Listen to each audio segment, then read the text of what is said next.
Evangelho segundo Mateus, capítulo 5, do verso 13 até o verso 16. Vocês são o sal da terra. Ora, se o sal vier a ser insípido, como lhe restaurar o sabor? Para nada mais presta, senão para, lançado fora, ser pisado pelos homens. Vocês são a luz do mundo. Não se pode esconder uma cidade situada no alto de um monte, nem se acende uma lamparina para colocá-la debaixo de um cesto, mas num lugar adequado, onde ilumina bem todos os que estão na casa. Assim brilhe também a luz de vocês diante dos outros, para que vejam as boas obras que vocês fazem e glorifiquem o Pai de vocês que está nos céus. Amém. Deus nos abençoe por este momento. Tem misericórdia de nós, Senhor. Orienta-nos, abre o nosso entendimento, aquieta os nossos corações, ajuda os meus irmãos que estão em casa, para que todos recebam a palavra do Senhor e dela façam bom uso, porque o teu nome será glorificado. Eu oro e eu agradeço em nome de Jesus. Amém. Sal e luz, santidade e testemunho. Em breves minutos nós queremos transmitir algo que eu tenho certeza é do coração de Deus para o coração de cada um de vocês. Igreja significa chamados para fora, tirados de um grupo, não para fora da igreja, mas para fora do mundo, tirados, chamados para fora do mundo. E para quê? Não para ficar à deriva, vivendo de qualquer jeito, não é para isso, para se ligar a Cristo e viver com Ele e viver para Ele. Isso é a igreja. Chamados para fora, para viver ligados a Cristo, com Ele e para Ele. Essa é a definição mais simples de igreja. E essa vida que passa-se a viver com Jesus é uma vida de inconformados.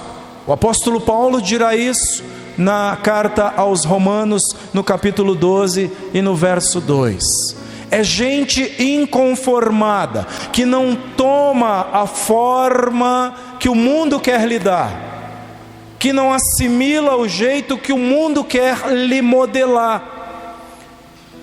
É uma vida de não conformidade, portanto, é uma vida de transformação, portanto, metamorfose, mudança de caráter, mudança de hábitos, mudança de palavreado, nova criatura.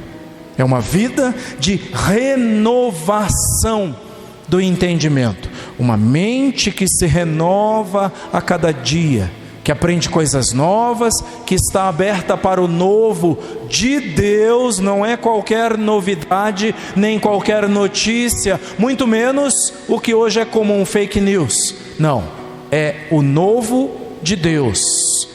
Isto é a pessoa em Cristo.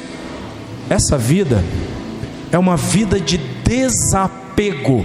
Olhem bem, desapego das práticas antigas, desapego da velha natureza, de hábitos, do velho homem, como nós dizemos, daquele que éramos antes do Senhor.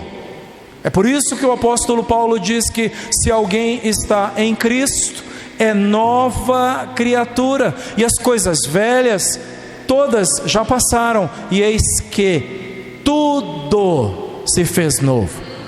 Esse é o convite do Evangelho. O Evangelho convida vocês que estão em casa para viverem novidade de vida, como novas criaturas. O Evangelho nos convida a viver em novidade de vida. É por isso, para a glória de Deus, que não é difícil para nós voltarmos aqui e voltarmos a cultuar na quarta-feira e abrirmos esse espaço e dizermos: esse espaço é para Deus. É claro que estamos cansados de um dia de batalha, de um dia de trabalho, estamos no meio da semana, não é? No meio da semana, mas Deus está renovando as nossas forças. Isso é maravilhoso. Eu creio, eu tomo posse da palavra que o Senhor falou através do profeta Isaías, de que aqueles que esperam no Senhor renovam as suas forças. Aleluia, aleluia. Então é nova criatura.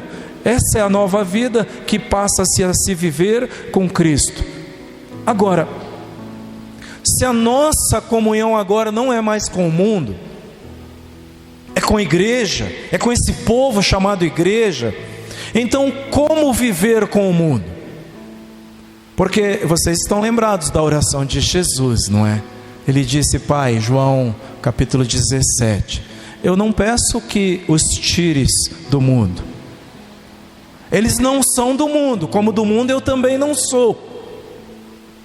Então Jesus não orou, Pai, para que nos arranque do mundo, para que o pecado não nos pegue, para que as pessoas não nos persigam, para que as pessoas não nos afrontem. Não é como viver esse relacionamento com o mundo, porque nós vamos continuar vivendo no mundo.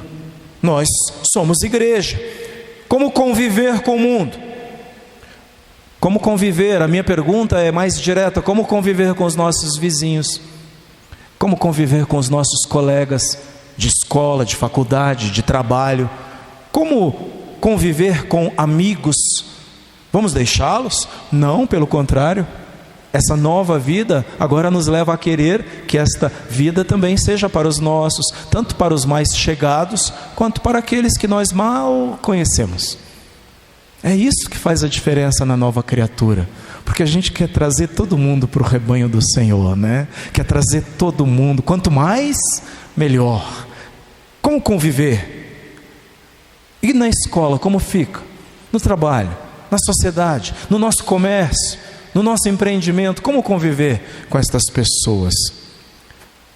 E vejam, a Bíblia vai nos ensinar, e Jesus está dizendo aqui, que desses relacionamentos com o mundo, ou seja, com as pessoas,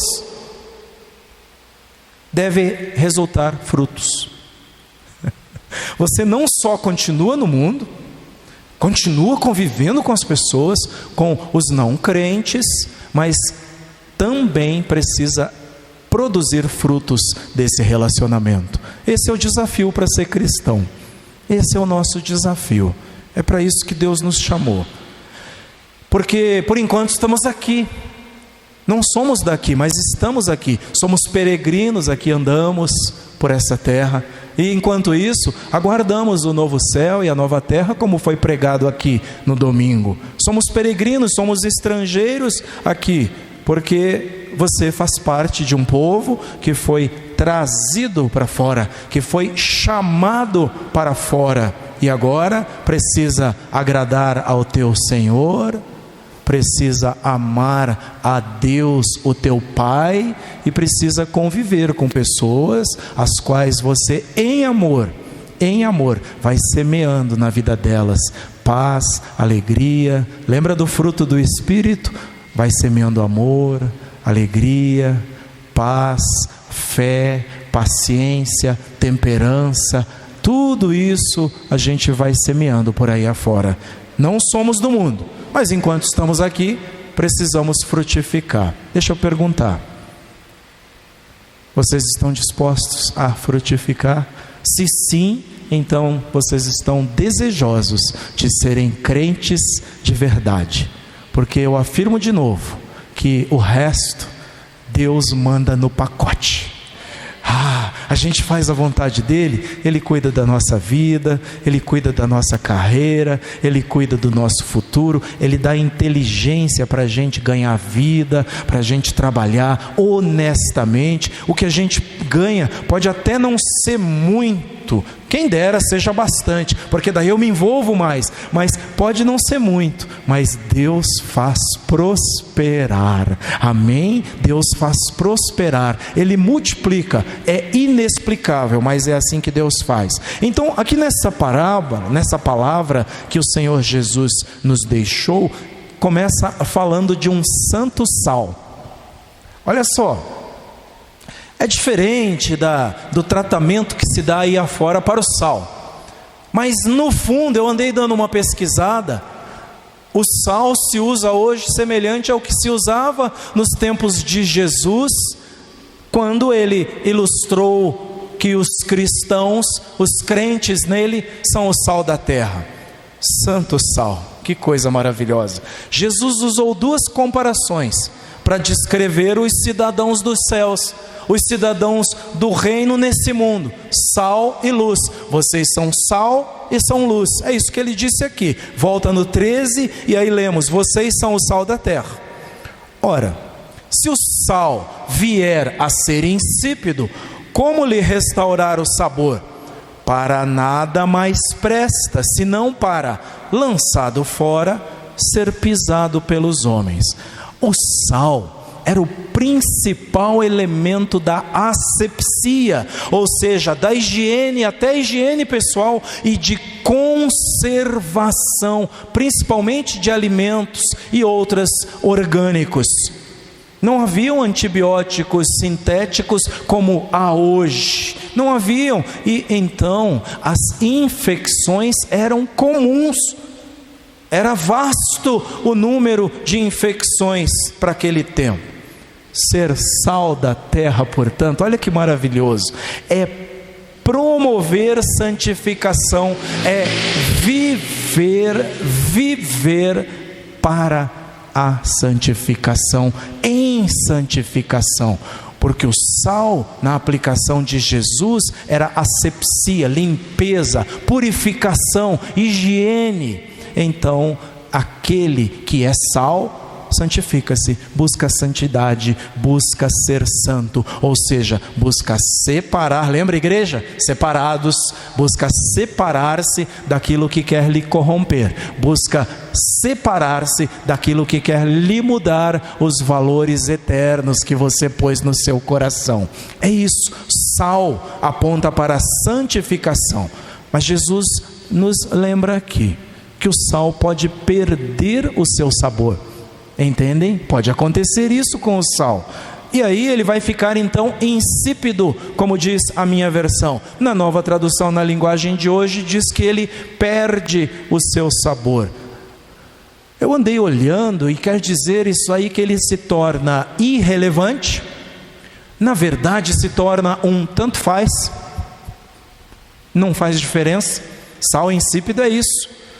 Sal insípido torna-se um incompetente, porque não vai cumprir a função para a qual ele existe.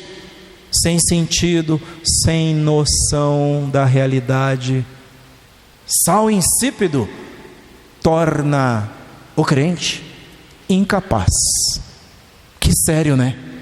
Que sério isso. Jesus diz: o sal pode ficar insípido, o sal pode ficar e virar e se tornar num tanto faz. Que Deus nos livre, que Deus nos ajude de ser um tanto faz para esta terra. Amém? Que nós sejamos realmente pessoas crentes no Senhor Jesus, que façam a diferença, façam valer a pena o nome que carregam, longe de nós de nos tornarmos insípidos. E está na raiz dessa palavra insípido, lá nos originais, que não vem ao caso aqui, a formação da palavra idiota e imbecil. Que coisa! São as palavras que Paulo vai usar quando ele está falando da sabedoria humana e da loucura, né, diante da sabedoria de Deus. Idiota e imbecil quer dizer aquele que realmente não vale nada se tornar insípido.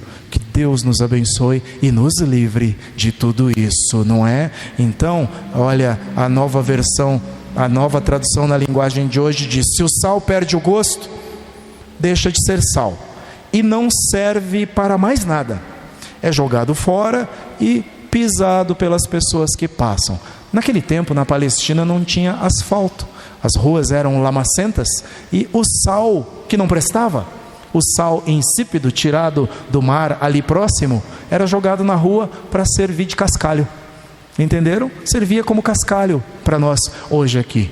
Não presta para outra coisa, serve só para ser pisado. Mas para nós, no nosso século, ser pisado é mais significativo ainda. Ser pisado é ser humilhado pelos homens, ser pisado é ser colocado em último plano, ser pisado não é nada bom. Jesus está dizendo, é assim que vai acontecer com o sal, se ele perder o seu sabor. Que Deus nos abençoe. Santo sal.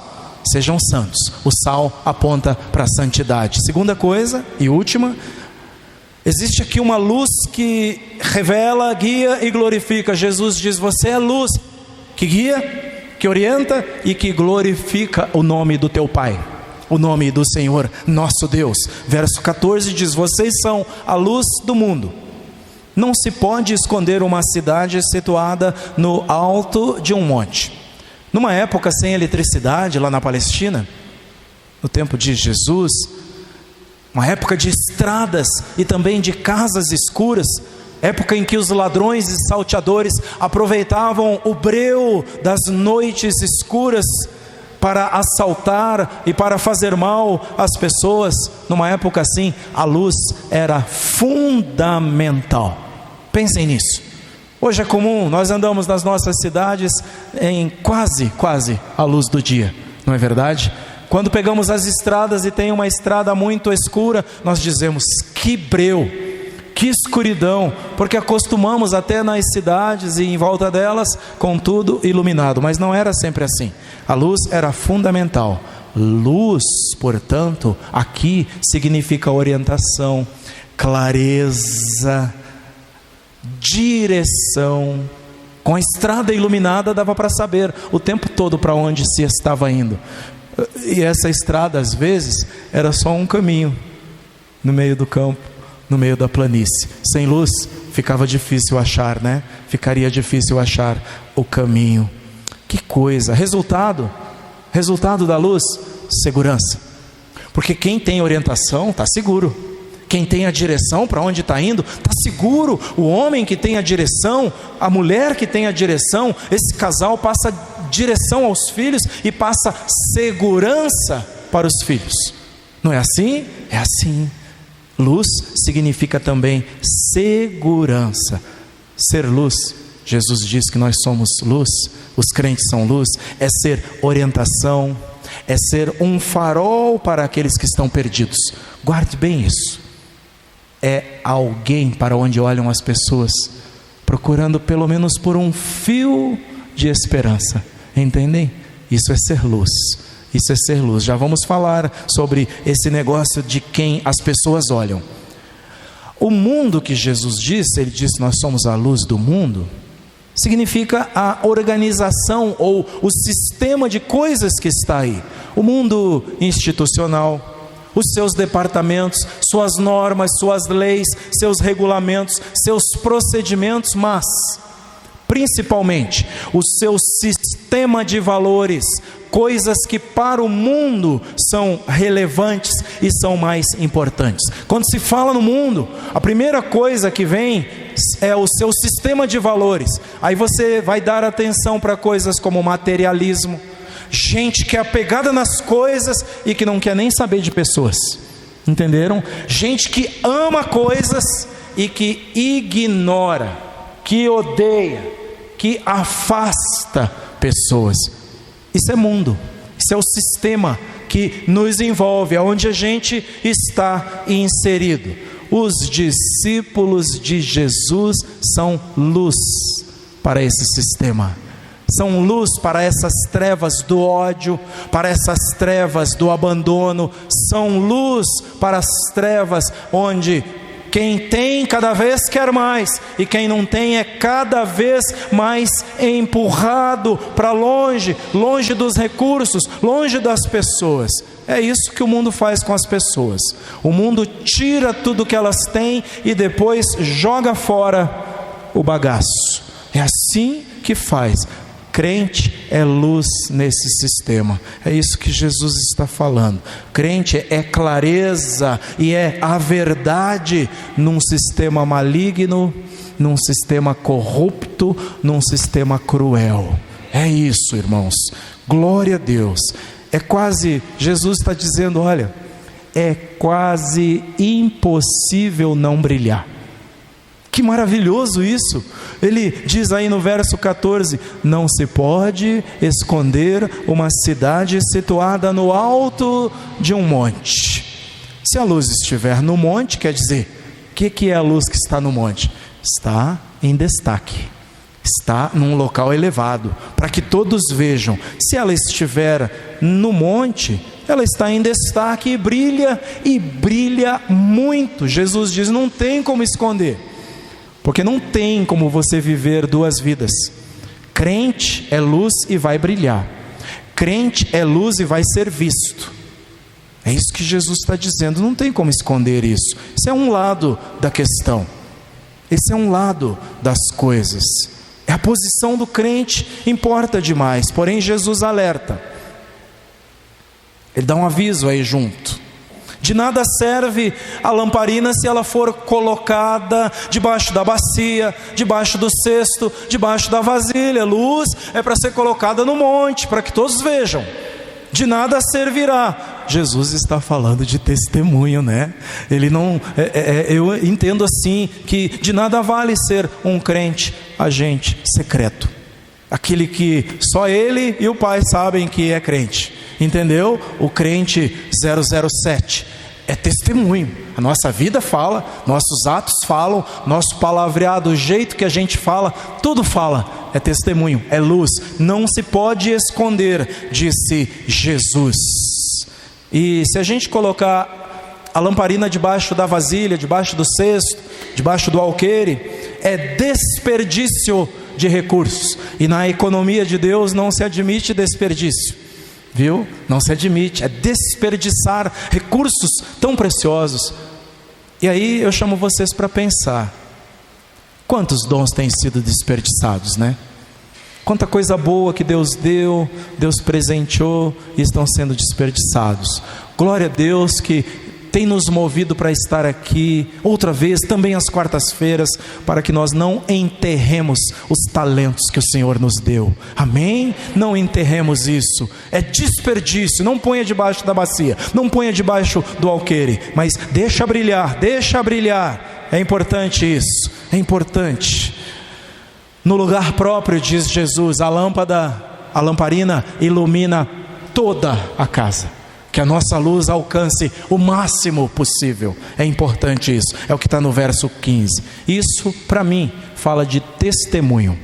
É testemunho. Devemos alcançar o máximo. Sabem por quê? Porque a luz é inevitável. As trevas não permanecem na luz. Diante da luz, o que acontece? As trevas se dissipam. As trevas vão embora. E o lugar certo, quando a luz for posta no lugar certo, o testemunho for dado no lugar certo, porque eu gosto de testemunhar aqui dentro, todo mundo fala glória a Deus, eu gosto de testemunhar aqui, é bom para fortalecer a minha fé, mas entendem que o nosso testemunho é muito mais importante onde tem trevas, amém? Onde tem dificuldades, é muito mais importante lá, porque lá tem trevas, então precisa de luz, precisa da luz que é o próprio Senhor Jesus Cristo. Jesus falou um pouco mais, aí ampliou esse negócio do testemunho. E eu digo resumidamente, que se os crentes iluminarem do jeito que tem que ser, do alto do monte, não debaixo da vasilha, uma luz colocada no lugar certo, sem impedimentos, se os crentes iluminarem efetivamente de onde eles estiverem, as pessoas verão a sua luz. E a sua luz, quando se manifesta através das suas obras, vai fazer com que as pessoas adorem e glorifiquem a Deus. É isso que Jesus está ensinando aí no verso 16. As pessoas verão a luz e aí glorificarão, por causa das obras que aquele que está na luz produz, glorificarão a Deus. Tenha esse desejo no seu coração. É o que encerra o verso 16. E a última coisa aqui que eu separei é: glorifiquem a Deus com as suas vidas. Glorifiquem a Deus. Todo crente precisa crer que a vontade de Deus é que o sal se mantenha salgando e a luz se mantenha iluminando. Essa é a vontade de Deus. Qual é a vontade de Deus? Quantas vezes nós já ouvimos gente perguntando: eu queria tanto saber a vontade de Deus. Eu tenho orado tanto para saber a vontade de Deus. Partindo desse texto que nós estamos tratando aqui, qual é a vontade de Deus? Que o sal seja sal e a luz seja luz. Que o sal continue salgando e a luz continue iluminando. Essa é a vontade de Deus. Essas comparações apontam para duas coisas: para a santificação por causa do sal e para a nossa missão, que é falar, testemunhar. Somos testemunha. Quando você ouvir alguém falando que está orando pela vontade de Deus, ajude-a a pensar: a vontade de Deus, se eu usar esse texto de Jesus, é que o sal salgue e a luz ilumine. Simples assim. Amém? Isso faz toda a diferença. Que maravilhoso isso, não é? Isso se refere à igreja. Porque quem produz frutos é o corpo, é a igreja, é uma ação de todos. Por isso nos reunimos, quando reunimos hoje, e aqui nós recarregamos, e aqui nós adoramos, e aqui nutrimos intimidade e comunhão uns com os outros e com o nosso Deus. Somos igreja, e é para isso que nós estamos aqui também. Vejam, num mundo que é contra o crente, contrário à nossa maneira de viver, os crentes juntos são sal e são luz. É o poder de quando estamos juntos, sal e luz. Olha, a ordem é importante. Olha, é preciso ser sal, ou seja, santificação, e também para ser luz, ou seja, testemunhar, falar, frutificar. O crente guia os outros, isso é importante. O crente aponta o caminho para os outros. E qual é o resultado que nós já falamos aqui hoje? O resultado é que o Pai é glorificado. O Pai é glorificado, o Pai é exaltado. E eu quero que vocês, quando eu fecho aqui agora, entendam comigo que esse é o modelo de Jesus. É o modelo de Jesus. Jesus é o nosso modelo. Lembram quando ele disse, João 8,12: eu sou a luz do mundo. Que maravilhoso, né? Antes de mandar fazer, Jesus fez. Jesus foi o exemplo. Ele é a luz do mundo. E as pessoas viram isso. Viram Jesus sendo a luz do mundo. E o que aconteceu? Glorificaram a Deus por causa de Jesus Cristo. Isso é maravilhoso. É por isso, e aqui tem um indicador para você. Aqui tem um indicador para todo o trabalho que nós estamos fazendo. Eu queria que vocês saíssem daqui firmes no Senhor hoje por causa disso. É por isso, por causa dessa posição de Jesus, que Deus o exaltou, diz o apóstolo Paulo.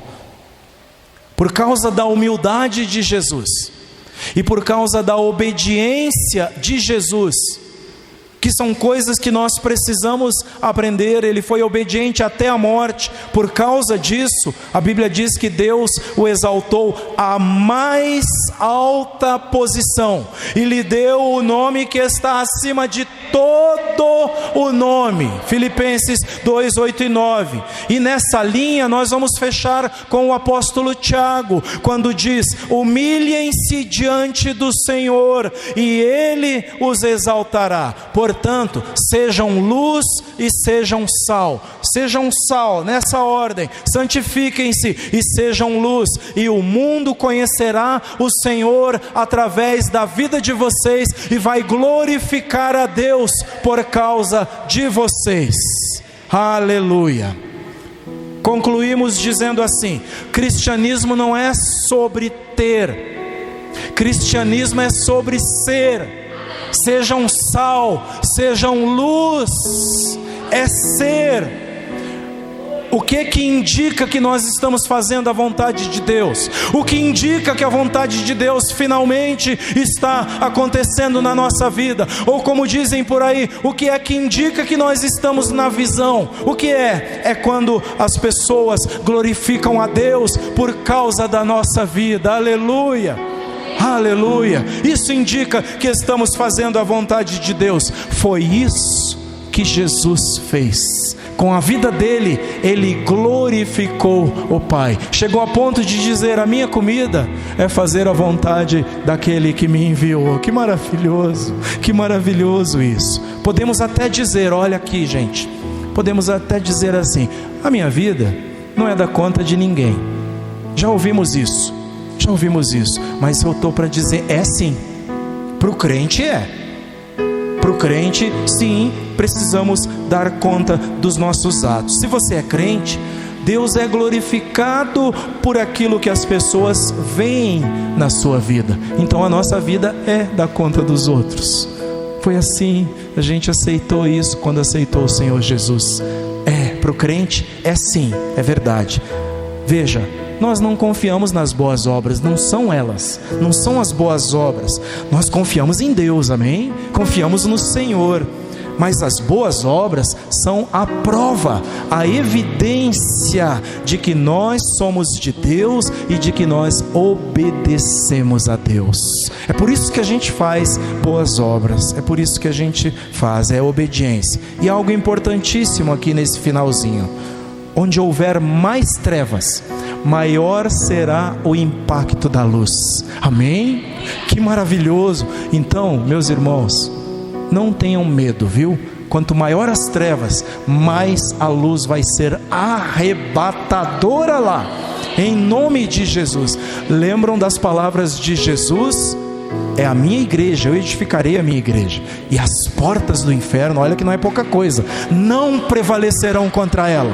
Aleluia, aleluia. Só precisamos confiar. E o que Deus está nos pedindo não é qualquer tipo de comportamento bom. Está cheio de gente boa no mundo, irmãos, e muitos deles não são crentes.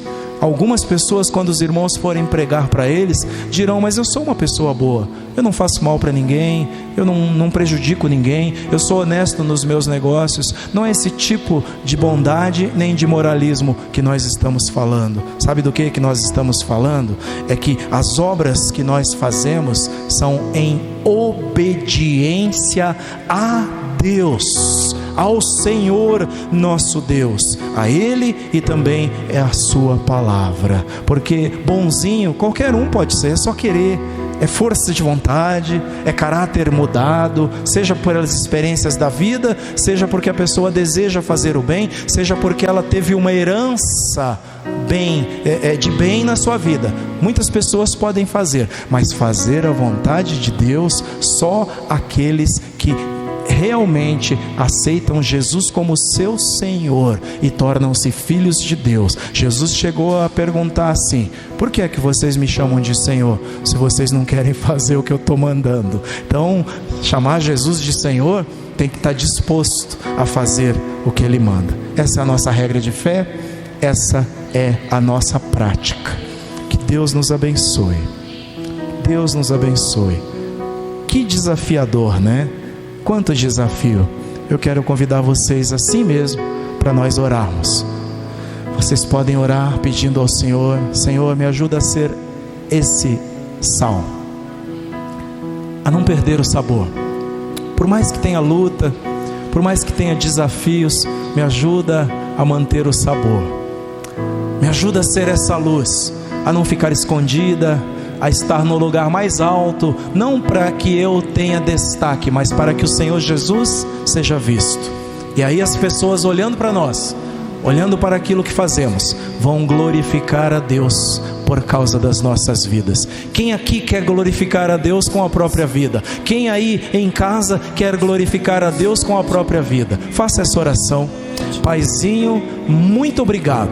Eu te louvo, eu te agradeço, eu te dou toda a honra, toda a glória, todo o louvor. Obrigado por este momento, obrigado por esses instantes que estivemos aqui reunidos, meditando na tua palavra. Eu sei que estes 29 minutos, ó Deus, foram preciosos para a vida de todos nós. Hoje foi uma noite preciosa. Nós cantamos, nós adoramos, nós oramos, nós estivemos fazendo ação de graças. Em tudo eu te agradeço, Pai, em nome de Jesus. Muito obrigado, Senhor, te dou graças por tudo. E agora sela nos nossos corações estas palavras. Ajuda-nos a sermos testemunhas, ajuda-nos a testemunhar com as nossas vidas, ajuda-nos a não perdermos o sabor, a sermos sal da terra e luz do mundo. Em nome de Jesus, eu oro por cada casa, cada um que está aqui conosco, que sejam abençoados, revestidos pelo teu poder e pela tua graça, em nome de Jesus. Amém. Amém. Jesus te abençoe. Que o Senhor te abençoe.